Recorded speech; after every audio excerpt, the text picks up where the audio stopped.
pessoal! Eu sou a professora Ludmila Cruzoé e estou com vocês aqui para darmos início a um intensivão preparatório aí para o cargo de assistente administrativo da Prefeitura de BH, a Prefeitura de Belo Horizonte, a capital do meu estado. Sou também das Minas Gerais, embora esteja atualmente morando bastante longe em Curitiba, no Paraná. Mas é com muito prazer que eu inicio com vocês esse preparatório, esse intensivão, então, todo focado aí para esse concurso da Prefeitura de Belo Horizonte.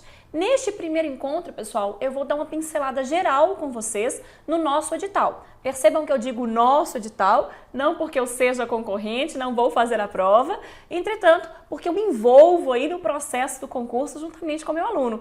Assim como eu imagino que aconteça no coraçãozinho de cada um que vai prestar a prova, eu fico na expectativa da prova, das questões, do nível de dificuldade ou não das questões, enfim. Então, eu me envolvo no processo aí juntamente com o meu aluno, por isso vocês irão me ouvir durante o nosso curso, falar nosso curso, nossa prova, nossa banca, nossa organizadora e por aí vai. Então, nesse primeiro encontro, eu vou focar nos pontos, nos tópicos do nosso edital, para a gente entender direitinho no aspecto da prova de gramática, o que a gente tem que focar. Nós estaremos juntos também no intensivão de redação oficial e também nas dicas para a nossa prova discursiva. Mas nesse momento, nós vamos comentar os tópicos do edital de gramática, de interpretação de textos, tá? Então, cada um dos tópicos nós vamos dar uma pincelada geral para a gente entender. Temos outros encontros, é claro. Nos demais encontros, nós vamos falar um pouquinho mais sobre a nossa banca, a FUMARC, como que ela costuma trabalhar, porque observar a banca é fundamental, sobre a expectativa da prova e tudo mais. Mas nesse momento, então, vamos comigo na telinha, dar uma olhada lá nos tópicos do nosso edital. Bom, pessoal, então, o conteúdo programático aí envolvendo a língua portuguesa. O primeiro tópico que aparece lá pra gente é leitura, compreensão e interpretação de textos. Observem que são 3 palavras envolvendo os textos. Leitura, porque obviamente é um curso, né, que exige que a pessoa seja alfabetizada, então leitura, parece tão bobo isso, mas a pessoa pensa, ler e interpretar não são sinônimos? Não necessariamente, né, pessoal? Ler um texto, qualquer pessoa que se alfabetizou sabe. Interpretar já vai além. Então, observem que são 3 palavrinhas lá. Leitura, compreensão e interpretação. Então, primeira coisa, obviamente, é fazer a leitura do texto. Depois eu vou compreender o geral do texto. Então, qual a diferença entre a palavra compreensão e interpretação? Compreensão, os aspectos mais gerais. Então, no aspecto geral, qual é o assunto sobre o qual o texto trata, como que ele aborda aquele assunto, se ele é, por exemplo, favorável ou contrário àquele ponto. Isso é a compreensão, uma coisa mais generalizada, mais ampla. A interpretação já requer uma atenção especial do candidato. E neste curso nós vamos ver dicas de interpretar textos.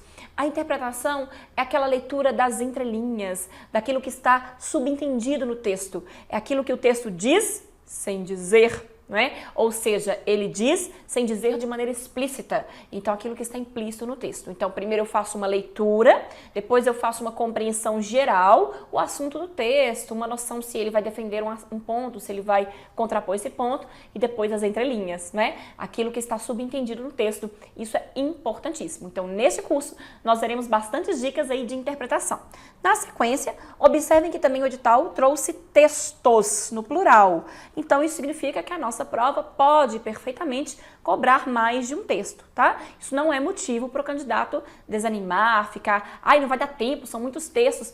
Às vezes a prova traz um texto só, às vezes 2, 3, 4, costuma ser o máximo aí para uma mesma prova, costuma ser, mas não tem problema. O fato de estar no plural mostra que a prova pode fazer quantos textos ela quiser, isso não é motivo para a gente desesperar, tá? Na sequência agora, conhecimentos linguísticos gerais e específicos relativos à leitura e produção de textos. Pessoal, primeiramente, conhecimentos linguísticos, a palavrinha de estudo aqui pra gente. Conhecimentos linguísticos, quer dizer, conhecimentos que envolvem a língua. No nosso caso, é claro, a língua portuguesa. Então, conhecimentos linguísticos quer dizer quais são os aspectos da língua, tanto de maneira geral como bem específica, que vão nos ajudar a ler melhor aquele texto, a compreender, a interpretar aquele texto e que também vão interferir na hora da nossa produção. Então, na parte de produção, nós vamos deixar mais para frente. Então, nós temos 3 focos no nosso intensivão. Primeiro, a parte das questões de gramática, de interpretação, depois a parte de redação ou correspondência oficial e finalizando nós vamos trabalhar também as questões relacionadas a dicas para a prova discursiva. Então essa parte da produção de texto nós vamos deixar mais adiante. Num primeiro momento nós vamos focar então em textos que já são oferecidos prontos e que nós temos que analisá-los. Quais são os aspectos da língua que vão nos ajudar na interpretação desse texto? Por exemplo, aspectos gerais. Se eu estou lendo um texto e o texto fala, vamos supor, sobre as manifestações populares que estão ocorrendo no Brasil durante o ano de 2015. Supondo que eu estou lendo um texto e o assunto do texto é esse. E aí eu tenho que descobrir se o texto se posiciona de maneira favorável a essas manifestações ou se ele posiciona de maneira contrária a essas manifestações. E, de repente, de maneira explícita, o texto não diz isso. Mas aí, no aspecto geral, ele oferece uma palavra como, por exemplo, infelizmente. Infelizmente, muitas manifestações estão ocorrendo no Brasil em 2015. Bastou uma palavrinha, percebam? Infelizmente. Basta essa palavra para eu dizer que, no aspecto geral, o texto vai se posicionar de maneira contrária às manifestações, não é? Então, uma palavrinha diz tudo.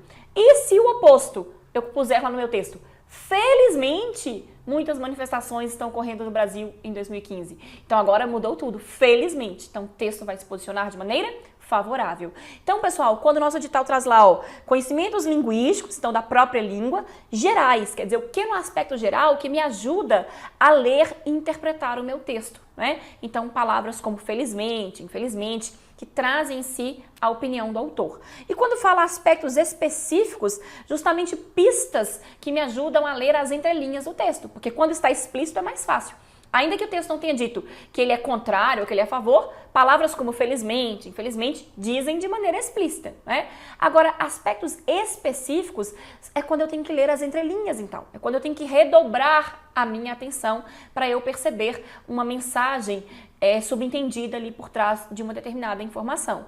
Como que nós vamos perceber esses subentendidos, essas entrelinhas, esses implícitos? Aguardem cenas dos próximos capítulos. Eu brinco que é como se fosse uma novela que estivesse inaugurando agora, que é só o primeiro capítulo da novela.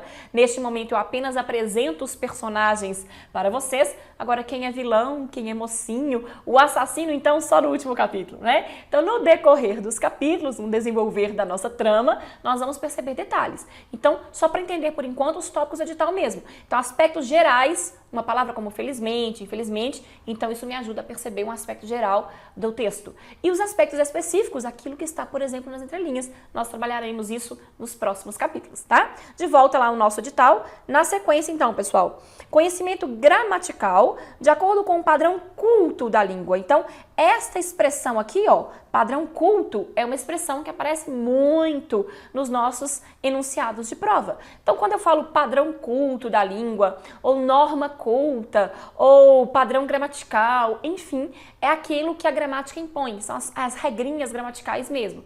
Então, durante todo o nosso curso, nós vamos ver quais os conhecimentos gramaticais que são impostos pela norma culta que eu tenho que dominar para a minha prova. Então, agora, a partir deste ponto, o edital vai mostrar para a gente quais são, então, os aspectos do padrão culto que eu tenho que dominar. Então, vamos lá. Primeiro, estrutura fonética. Nós vamos já destacar aqui, pessoal, sugiro que você já pegue o seu edital aí, ou o seu material, ou como eu reproduzi aqui no material os tópicos do edital, pode ser o próprio material. Destaquem aqui comigo, ó, a palavrinha fonética. Ouviu essa palavra, fonética? Você vai se lembrar de que fono vem de som. Então, nós já vamos escrever aqui, ó, tome nota, registre aí por gentileza, a palavrinha som. Então, a estrutura fonética da língua quer dizer que está relacionada aos sons emitidos pela língua portuguesa. Nesse estudo da fonética, o que o edital quer que a gente domine? Os encontros vocálicos. Pessoal, o nome de estudo, ó, encontros vocálicos, são encontros de vogais, confrontando com os encontros consonantais, que são então encontros de consoantes. Desde criança, a gente aprende aquelas classificaçõezinhas lá, né? A, E, I, O, U são as vogais da língua portuguesa e as demais letras são as consoantes. Então, quando essas vogais se encontram, temos encontros vocálicos. Por exemplo, vamos comigo na telinha. Olha só, vamos pegar uma palavra qualquer aqui. Se eu pego uma palavra como série. Observe que na palavra série, nós temos aqui duas vogais que se encontram, né? Isso é, então, um encontro vocálico. Claro que dentro do tópico encontro vocálicos, nós vamos trabalhar aquelas subdivisões de tongo, tritongo, hiato, cenas nos próximos capítulos. Guardem a ansiedade, nós vamos ver isso tudo. Mas encontro vocálico, então, só lembrar que são encontros de vogais, como aconteceu, por exemplo, aqui na palavra série, em que a vogal I se encontra com a vogal E, tá? Encontros consonantais, por exemplo, na palavra, ó, psicologia. Então, se eu pego uma palavra como psicologia, observem aqui, ó, o P e o S. Eles estão representando aqui pra gente um encontro consonantal. Percebam? São consoantes que se encontram lá na mesma sílaba. Tranquilo? Agora, os dígrafos. Pessoal, dígrafos. Já vamos circular aqui di e tome nota, põe aí no seu material, que di significa dois ou duas. Di significa dois, duas. Grafo vem de grafia. Grafia é escrita. Então, o que é mesmo um dígrafo? Quando na escrita eu registro duas letras, mas a pronúncia é de um único som. Por exemplo, aqui, ó, o que acontece com a palavrinha chuva. Então, veja bem, vou pôr aqui na frente. Chuva. C é uma letra, H é outra letra. Então, são duas letras, por isso di. Mas o som do C e do H é um só. É como se fosse, por exemplo, um X, né? Chuva. Então, isso é um dígrafo. Então, aqui só para relembrar, para você não correr o risco de pegar o seu edital e falar, nossa, tem uma palavra lá que eu nem lembro do que se trata. Então, agora a gente está só relembrando, mas nós vamos aprofundar em cada um deles. Então, encontros vocálicos são encontros de vogais, como acontece na palavra série. Encontros consonantais são encontros de consoantes, como acontece na palavra psicologia. E dígrafo, lembrar que di, dois. Grafo vem de grafia, grafia é escrita. Então, dígrafo é quando eu escrevo duas letras, mas o som, lembra que estamos falando de fonética, fonética é o som, é apenas um, como acontece, por exemplo, na palavra chuva, com esse C e esse H. Então, CH, por exemplo, é um caso de dígrafo, beleza? O que mais temos lá? Divisão silábica.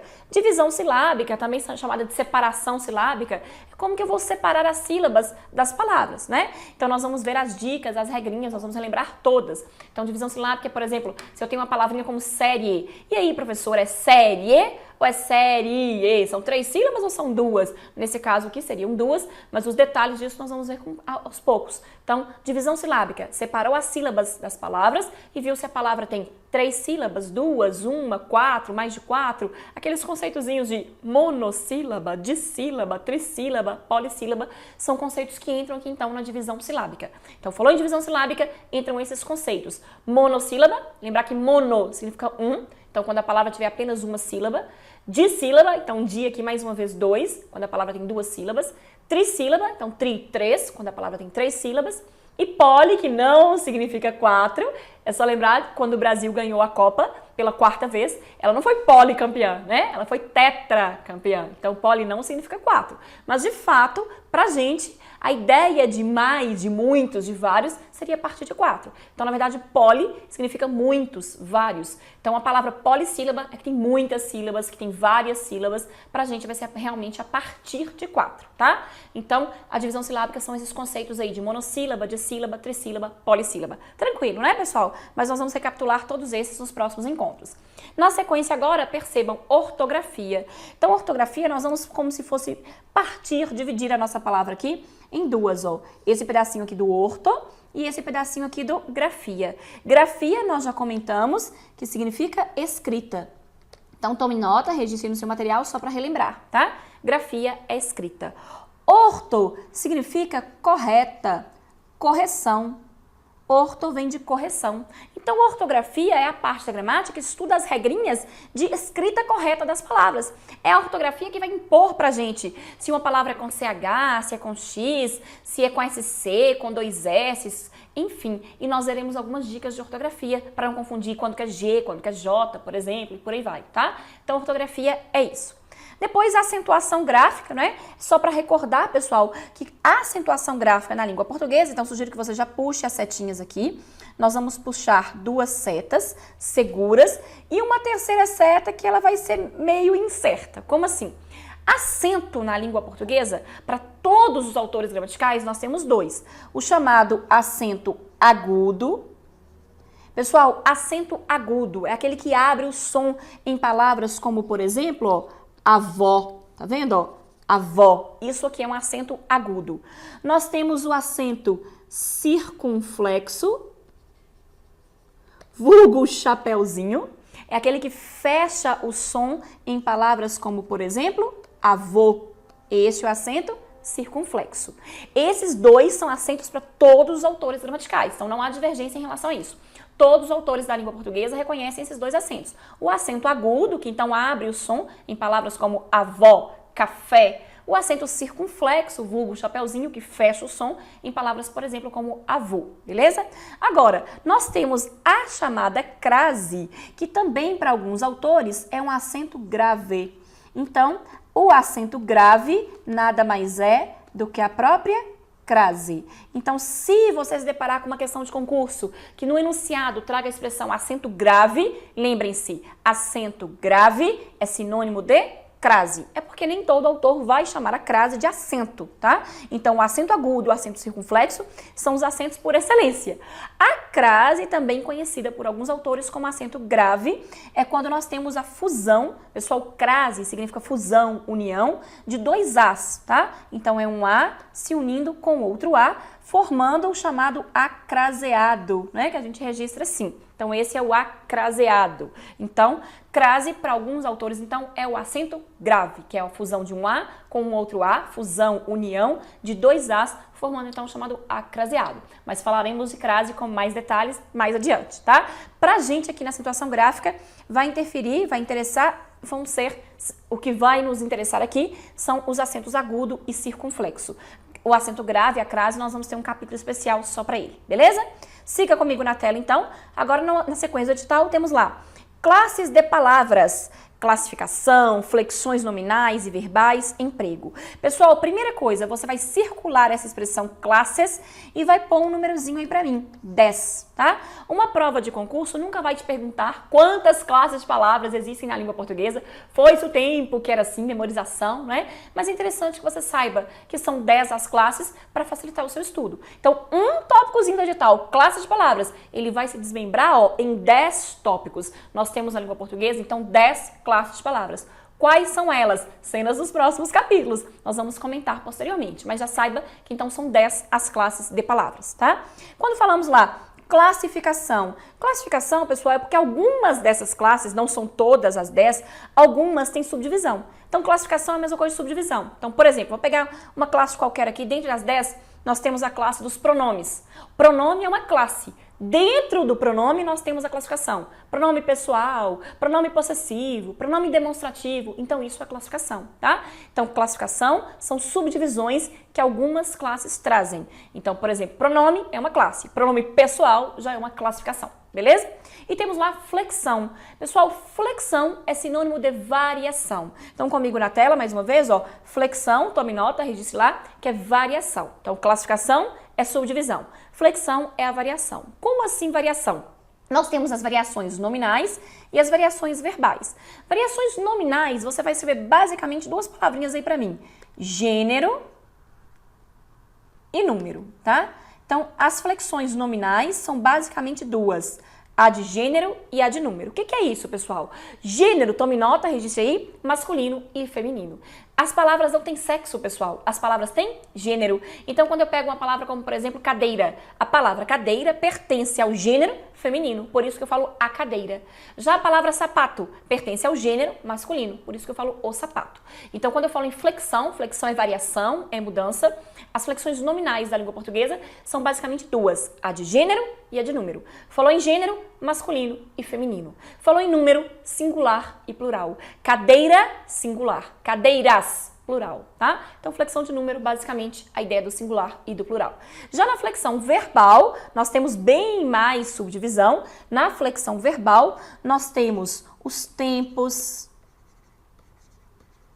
nós temos os modos e outros casos mais, tá? Mas etc. Por enquanto, eu vou só mencionar aqui pra vocês, bem por alto. Então, flexão é mudança, é variação, gênero masculino e feminino, número singular e plural. Agora, nos verbos, são muitas as flexões, tá? Então, Tempo é aquela ideia do passado, que nós vamos chamar de pretérito, presente, futuro. Então, isso é flexão do verbo em relação ao tempo. Então, o verbo pode pertencer ao tempo passado, que é o pretérito, presente ou futuro. Modo, aquele negócio de indicativo, subjuntivo, imperativo. Mas não fique ansioso, porque eu vou trabalhar cada um desses pontos com vocês. Então, só para entender o tópico do edital por enquanto. Então, apareceu no edital flexão verbal. Não vai enlouquecer e falar não sei o que é. Sabe sim.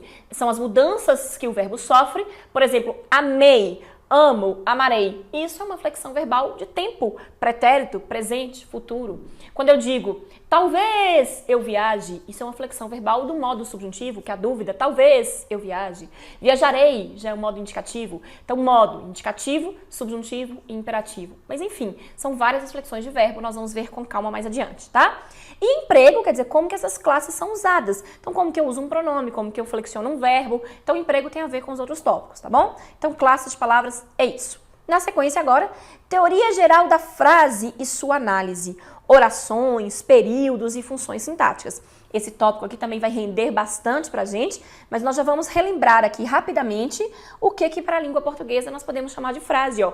Teoria geral da frase. Então, a primeira coisa que eu tenho que saber é o que é frase, né? Já que eu vou ter que analisar as frases, eu tenho que relembrar o conceito de frase. Então, já tome nota, registre aí. Frase é tudo que possui sentido completo. Frase é tudo que possui sentido completo. Observem, não disse que possui sentido, eu disse que possui sentido completo. Por exemplo, se eu chego aqui e falo do nada, sem nenhum contexto, eu digo, eu gosto. Não posso dizer, pessoal, que eu gosto não tenha sentido algum. Algum sentido esse enunciado tem. Porque se você imagina que eu seja uma pessoa normal, você não vai pensar que eu gosto de apanhar, que eu gosto de passar fome, que eu gosto de ficar doente, não é isso. Então, o eu gosto, ele tem algum sentido que faz a gente pensar em coisas boas. Eu gosto de viajar, eu gosto de ganhar dinheiro, eu gosto de passear, de namorar, enfim. Então, eu gosto tem algum sentido que faz com que a gente pense em coisas boas. Mas não é um sentido completo, justamente porque ficou no ar. Gosto de quê, né? Quem gosta, gosta de algo, gosta de alguém. Então, esse enunciado, eu gosto, eu não posso chamar de frase. Então, frase, nós vamos ter que analisar as frases na língua portuguesa, então já tem que ter essa noção. Frase é aquele enunciado que tem sentido completo, beleza? Agora, dentro da análise das frases, vão aparecer aqui pra gente os conceitos, ó, orações, períodos e funções sintáticas. Então, já vamos relembrar. Põe lá. Frase, a gente acabou de ver que é tudo que tem sentido completo. Orações, põe aí, tudo que tem verbo. Pessoal, é quase o contrário. A frase tem que ter sentido completo, podendo ou não ter verbo. Então, existe frase com verbo, existe frase sem verbo, não tem problema. Se eu chego aqui e falo, oi, boa tarde. Oi, boa tarde é um enunciado que não tem verbo e que é frase, porque transmitiu comunicação, tem sentido completo. Agora, aquele enunciado, eu gosto. Nós vimos que ele não pode ser frase, porque não tem sentido completo, mas ele pode e ele é oração, porque ele tem verbo, o verbo gostar. Então, frase tem que ter sentido completo, podendo ou não ter verbo. Já oração é o contrário. Tem que ter verbo, podendo ou não ter sentido completo. Então, quando o enunciado traz, o nosso edital traz lá, que a gente tem que saber analisar frase, é o enunciado com sentido completo. Já oração é o enunciado com a presença de verbo, podendo ou não ter o sentido completo. E na sequência, temos lá ainda período. Período é quase a soma dos dois. Eu brinco que é como se fosse assim, ó, frase mais oração, constituindo lá um período. Então, se eu falo, eu gosto de sorvete. Eu gosto de sorvete é um enunciado que é frase, porque tem sentido completo.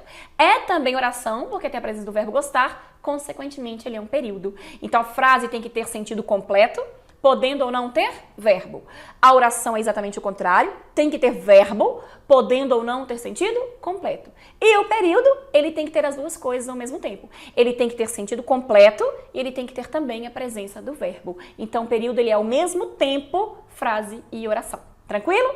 Agora, no enunciado, temos lá ainda funções sintáticas. Funções sintáticas, você já vai anotar aí entre parênteses, que são 11, tá? A prova não vai, então, perguntar quantas funções sintáticas existem, mas a gente já sabe, então, classes de palavras são 10, nós vamos ver cada uma delas depois, é substantivo, adjetivo, depois a gente vê. Funções sintáticas são 11, nós também vamos ver depois, tá? Mas só pra gente ter uma noção. Função sintática, por exemplo, sujeito, objeto direto, mas a gente vê com calma. Então, classes de palavras são 10, funções sintáticas são 11, que nós vamos trabalhar cada uma delas, tá? E agora, na sequência do edital, nós temos lá sintaxe de concordância, tanto a nominal quanto a verbal. Pessoal, esta palavrinha concordância, ela é basicamente o quê? Basicamente, são as ideias de singular, plural, masculino e feminino. Basicamente é isso que envolve o estudo da concordância, tá? Então, falou em concordância, seja ela nominal, seja ela verbal, é basicamente esse estudo das relações de singular com plural e das relações de masculino com feminino. Por exemplo, um estrangeiro vem ao Brasil e aí ele tem muita dificuldade de fazer a concordância. Ele fala, vamos supor, um enunciado como menina bonito, né? Então, menina bonito. O que faltou nesse enunciado? A concordância nominal, porque menina estava no feminino e bonito, o adjetivo, ficou no masculino. Então, faltou concordância nominal aqui.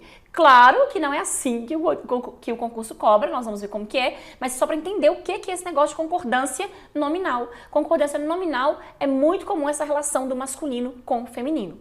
E a concordância verbal é muito comum o singular com o plural. Por exemplo, todos nós que temos o mínimo de estudo, sabemos que a norma culta, o padrão culto, não permite falar nós vai. Mas por que eu não posso falar nós vai? Porque nós é um termo plural, vai, o verbo está no singular. Então, falhou aqui a concordância verbal. Então, concordância verbal e concordância nominal tem a ver basicamente com a harmonia entre o masculino e o feminino, o singular e o plural. Falou em concordância, galera, essa relação harmoniosa que precisa existir entre masculino e feminino, singular e plural. Tranquilo? Então, concordância nominal é a relação principalmente entre substantivos, adjetivos, e concordância verbal geralmente entre o sujeito e o verbo. Tranquilo? Então, concordância nominal, basicamente entre substantivos e adjetivos, e concordância verbal, basicamente entre o sujeito e o verbo. Beleza? Crase, nós já vimos que crase, então já registra aí para não esquecer. Crase é fusão, é junção, é união de dois As, né? É um A com outro A. Então, nós vamos ver mais detalhes sobre crase no decorrer do nosso curso. Mas já guardem aí que crase, esse termo igual estamos visualizando aqui, pessoal, crase, C-R-A-S-E, é uma palavra que foi aportuguesada, digamos assim. É uma palavra que veio de outra língua, de um outro idioma. No caso do grego, era crasis, com K-R-A-S-I-S, crasis. Então, crasis é uma palavra grega que se transformou em língua portuguesa, então, para esse termo aí, crase, e em grego significa fusão, união, junção. E nós já vimos que é a união, então, de dois As. Como que ocorre essa união? Cenas dos próximos capítulos. Na sequência agora, nós temos lá colocação de pronomes, próclise, mesóclise e ênclise. Pessoal, esses três nomezinhos aqui, ó, próclise, mesóclise e ênclise, são três nomes que costumam assustar, não é? São três nomes que parecem difíceis, parecem complicados, mas é mais fácil do que pode parecer, pessoal. Não se assuste, não se apavore com esses nomes. Olha só, primeiramente você já vai se lembrar de que esses três nomes, tanto próclise, quanto mesóclise, como ênclise, tem a ver com colocação de pronomes, né? Tem a ver, então, com colocação de pronomes, ou seja, é a forma como eu vou colocar, como eu vou posicionar o pronome em uma frase. Então, por exemplo, se eu tenho um enunciado lá em que eu digo eu não te amo mais. Eu não te amo mais. Veja bem, esta palavrinha aqui, ó, é um pronome. Observe que eu posicionei esse pronome antes do verbo. Então, colocação pronominal, esse negócio de próclise, mesóclise e ênclise, pessoal, é sempre a relação da maneira como eu vou colocar, como eu vou posicionar o meu pronome em relação ao verbo. Põe essa dica aí. Colocação pronominal sempre em relação ao verbo. É como que eu vou, então, colocar, posicionar o meu pronome com relação ao verbo. A próclise é esse exemplo aí do quadro. Eu não te amo mais. Então, pró parece pré, né? Então, você vai se lembrar de que pré significa antes. Por exemplo, o que é um exame pré-natal? Natal é nascimento. Exame pré-natal é um exame que a mulher faz antes do nascimento do bebê. O que é um pré-concurso? Um preparatório que você faz antes da prova do concurso. Então, pré significa antes. Pró parece pré, então só para ajudar a lembrar, próclise é quando eu coloco, quando eu posiciono o meu pronome antes do verbo. Quando que eu tenho que fazer isso? Cenas dos próximos capítulos também. Por enquanto, só noção básica. Então, lembrar, próclise, ênclise e mesóclise são palavras relacionadas à maneira como eu vou colocar, como eu vou posicionar o meu pronome em relação ao verbo. Se eu posiciono o meu pronome antes do verbo, isso se chama próclise. Então, lembrar que pró parece pré, né? Então, pré é antes. Med, mesóclise, med meio. A mesóclise agora é quando eu posiciono o meu pronome no meio do verbo. Por exemplo, se eu disser amar, deixa eu me corrigir aqui, só um minutinho. Amar-te-ei eternamente. Observe, pessoal, que o meu verbo aqui, ó, é amarei. Eu peguei esse meu verbo amarei, joguei o pronome no meio dele e falei amar-te-ei, tá vendo? Bem culto, bem formal, né? Então, med mesóclise, med meio. Então, a mesóclise é quando eu posiciono o meu pronome no meio do verbo. Então, sobrou para ênclise ser o pronome depois do verbo. Então, próclise, o pronome fica antes do verbo, mesóclise, o pronome fica no meio do verbo, e ênclise, ele fica depois do verbo. Quando eu digo, por exemplo, amo-te muito, né? Então, agora o meu pronome está depois do verbo, tá bom? E finalizando o nosso último tópico do edital, pontuação. Emprego dos sinais de pontuação. Cuidado, galera, o edital não disse simplesmente emprego da vírgula. Fato é que a vírgula é um dos sinais de pontuação e que é um queridinho das bancas, é um dos mais cobrados. Mas aqui não se restringiu apenas à vírgula. Então não é só vírgula que eu tenho que saber, a vírgula é a principal. Mas sinais de pontuação é a vírgula, então põe aí, vírgula, 2 pontos, travessão, ponto e vírgula, tudo isso é sinal de pontuação. Ponto final, ponto de interrogação e agora atenção, aspas, parênteses, são sinais de pontuação. As aspas servem para pontuar algo. Os parênteses servem para pontuar algo. Então, sinais de pontuação incluem as aspas, que cada vez têm sido mais cobradas, e os parênteses. Tranquilo? Então, pessoal, esse foi a nossa apresentação geral aí, abertura da nossa novela. Muitos capítulos virão. No decorrer do curso, então, nós vamos conversar sobre a nossa banca organizadora, a FUMARC, sobre o número de questões da prova, sobre pegadinhas de enunciados, e eu vou trabalhar também, além da teoria, modelo de questões com vocês. Então, imperdíveis os nossos próximos capítulos. Não perca para você saber quem é vilão, quem é mocinho, só assistindo a todas as aulas. Até lá, pessoal. Bons estudos. Aguardo vocês no nosso próximo encontro.